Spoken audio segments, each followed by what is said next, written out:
Olá, craniados primatas, tudo bem? Hoje falaremos do coronavírus. Vou falar para vocês de onde ele veio, como é transmitido e o que ele causa. Mas antes de falar do coronavírus, temos que entender o que é um vírus, né? Sei que muita gente por aí ouve falar de vírus, vírus HPV, vírus HIV, mas não sabe o que é um vírus. Não sabe se é vivo, não sabe se não é vivo, enfim. Vamos lá. Vírus nada mais é do que uma estrutura molecular composto de proteína, onde se tem primeiro um capsídeo, que lá dentro desse capsídeo fica um material genético. E esse material genético pode ser tanto DNA ou tanto RNA, ou tanto os dois. Dependendo do vírus, o vírus ainda pode ter um envelope em volta desse capsídeo, que pode acabar deixando ele mais forte ainda. E é por meio desse material genético dentro do vírus que ele se reproduz. E cada vírus tem uma especialidade de contágio. Como assim? Cada um tem sua preferência por algum tipo de célula diferente. Por exemplo, o vírus HIV ele tem preferência para as células do tipo TCD4. Ele tem espículas que saem dos seus capsídeos que ancoram em receptores ou em ganchinhos que existem na célula TCD4. E a partir disso ocorre a reprodução do vírus, que pode ser tanto por um ciclo lítico quanto por um ciclo lisogênico. Para falar disso eu vou usar então um vírus bacterófago. O vírus bacterófago ele chega na célula bacteriana e inocula o seu material genético. Lá esse material genético vai até o núcleo, do núcleo vai até o ribossomo, de onde dessa coisa arada toda acaba acontecendo a montagem de novos vírus. Depois da montagem desses novos vírus, a membrana plasmática da célula estoura e joga os vírus para o meio novamente, para então contaminar novas bactérias. Esse é o que a gente chama de ciclo lítico de reprodução viral. Porém, há o ciclo lisogênico. No ciclo lisogênico, basicamente, o vírus ele vai incorporar o seu DNA, o seu material genético, o seu RNA, no DNA celular. A partir disso, depois que se passar um tempo e esse DNA for lido, vão ser montados novos vírus e a partir disso o ciclo lisogênico vai acabar no ciclo lítico, onde a membrana plasmática da célula vai estourar e todos os vírus sairão para o meio. E se tem um debate muito grande dentro do meio acadêmico de infectologia sobre se o vírus ele é algo vivo ou não vivo. Se você viu o meu vídeo sobre a origem da vida parte 2, que eu vou deixar aqui nessa tagzinha que está aparecendo aqui para vocês, eu classifiquei naquele vídeo que um organismo precisa para ser considerado vivo. E são 3 coisas principais: ter metabolismo próprio, se reproduzir e ter material genético. Vamos fazer o checklist do vírus. O vírus se reproduz? Sim. O vírus tem próprio material genético? Sim.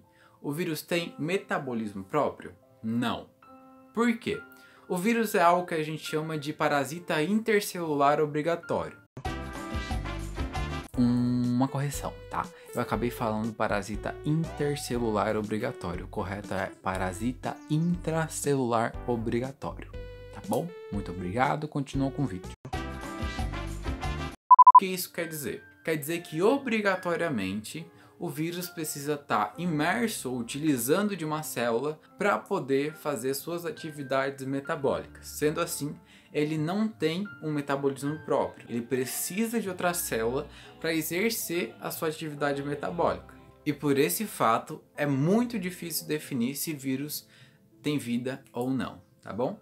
Agora que você já sabe que é um vírus, a gente pode falar sobre o coronavírus. O novo vírus coronavírus nada mais é do que uma nova variação da família coronavírus. Segundo a Organização Mundial da Saúde, desde 1960 já se tinha conhecimento da existência da família do vírus coronavírus. A variação viral que está atacando todo mundo agora é conhecida como vírus 2019-nCoV. E ainda não se tem uma resposta sobre como ocorreu essa mutação que permitiu com que esse vírus agisse em seres humanos. Por isso, pesquisas emergenciais estão sendo feitas principalmente nos países que são foco dessa infecção. E outras variações do vírus já eram bem conhecidas por alguns cientistas. Inclusive já se sabia qual era o meio de transmissão desses vírus. Um deles era transmitido de gatos para humanos e outro era transmitido de dromedários para seres humanos. Como é que esse coronavírus que está causando problema agora é transmitido? Dia 31 de dezembro de 2019, agora no finalzinho do ano, na virada, a OMS transmitiu um alerta sobre uma nova infecção que acabou causando algum tipo de pneumonia muito misteriosa na cidade de Wuhan. Acho que é assim que se fala, não sei, me corrijam aí nos comentários. Por acharem que estava vindo do mercado de frutos do mar de Wuhan, estava sendo associado à transmissão desse vírus ao contato do ser humano com seres marinhos. E a partir disso, o mercado foi fechado para limpeza e desinfecção e esterilização. Mas enfim, qual é o modo de transmissão? Qual é o animal que transmite pra gente? Então, isso ainda não foi definido. Muitos estão falando de morcego, muitos estão falando em animais marinhos, mas os cientistas lá da China acreditam que o mais provável seja por uma cobra. Lembrando que eles falaram que é o mais provável, não que seja devidamente isso.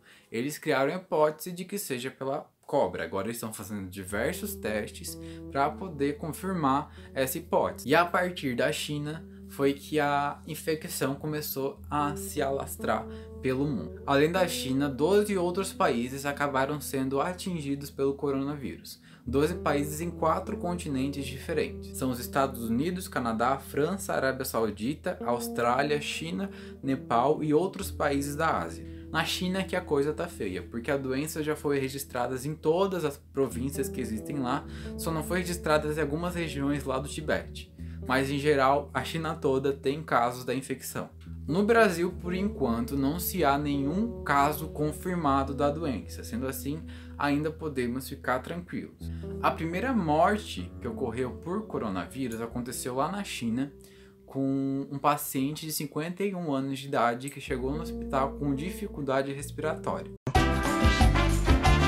Um detalhe, gente, outro erro que eu fiz. Eu falei que o homem que tinha morrido tinha 51 anos, mas na verdade ele tinha 61, tá bom? Continuando com o vídeo. E depois de ter feito exames, constatou-se que esse paciente estava com uma pneumonia muito grave. E depois acabou morrendo por parada cardíaca. E naquele momento, quando o paciente já havia morrido, 41 pessoas já tinham sido infectadas. Isso aconteceu em 9 de janeiro. Até ontem, dia 28 de janeiro, 4.515 pessoas na China já tinham sido infectadas, tendo morrido 106 pessoas. Já hoje eu acabo recebendo uma informação nova, porque eu fiz meu roteiro ontem, mas hoje eu fui pesquisar um pouquinho mais, e o número de infectados na China hoje já chegou a 6.000 pessoas e o número de mortos a quase 130. Então, gente, desde o dia 29, que é o dia da gravação desse vídeo, até o dia que eu tô editando, dia 4, o número de infectados já subiu para 20.000 e o número de mortes já subiu para 426 na China. E isso ainda vai subir. Esse vídeo vai ser postado amanhã, então continue se informando. Embora a gente não saiba quem é que transmite, qual animal que transmite isso pra gente, a gente já sabe que o coronavírus ele é transmissível pessoa por pessoa. A cada uma pessoa infectada, ela pode acabar transmitindo o coronavírus para 2. Mas, no entanto, ainda não se há uma taxa de letalidade definida sobre esse vírus. O que se tem é que a letalidade dele é de 3%, ou seja, de todas as pessoas que pegam o vírus, 3% morrem. Porém, como a gente está falando de muitas pessoas infectadas, esse 3% acaba correspondendo a muitas pessoas. E como é que esse vírus acaba ocasionando a morte da pessoa? A pessoa acaba morrendo pelo coronavírus a partir de uma inflamação que ocorre no pulmão. Um pulmão saudável, quando visto em raio-x, é parecido com isso que vocês estão vendo agora. Porém, quando se tem um quadro de coronavírus, o pulmão passa a ficar dessa maneira. E em casos graves acaba ficando desse jeito. Toda essa mancha branca que vocês estão vendo nesse raio-x corresponde à inflamação por coronavírus. E a partir dessa inflamação é que se tem o quadro de pneumonia grave que acaba matando a pessoa.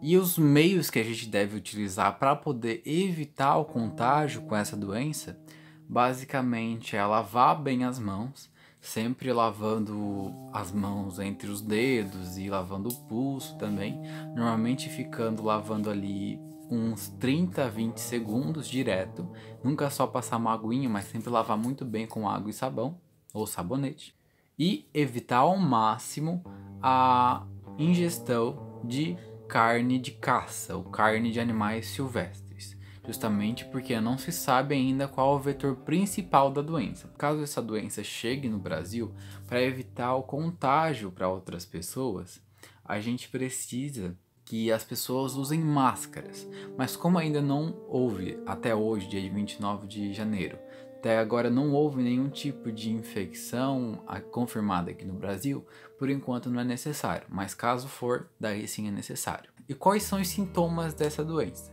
Basicamente, ela começa com um quadro febril muito alto, como se tu tivesse com uma gripe muito forte.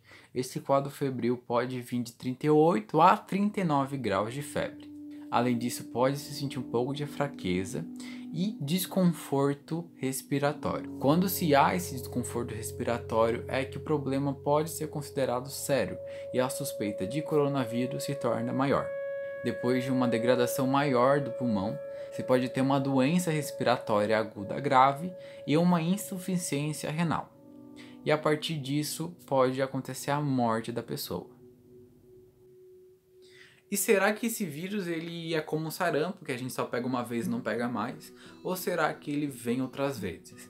Isso ainda não foi pesquisado. Se precisa de um tempo muito maior de pesquisa para se chegar a uma conclusão sobre isso. Para então a gente saber se vai ser como outros vírus, por exemplo, o vírus da Zika, que só pega uma vez e depois não pega mais. Ou se vai ser como o vírus da dengue, que quando tu pega uma segunda vez, acaba sendo um pouquinho mais forte. Por exemplo, quando uma pessoa tem uma dengue hemorrágica. A OMS, a Organização Mundial da Saúde, acabou definindo como elevado o grau de transmissão do coronavírus de país para país. Por isso que várias alfândegas estão monitorando a passagem de pessoas para o nosso país e para qualquer outro país que estejam vindo da China, justamente pelo perigo de haver um contágio maior pelo coronavírus.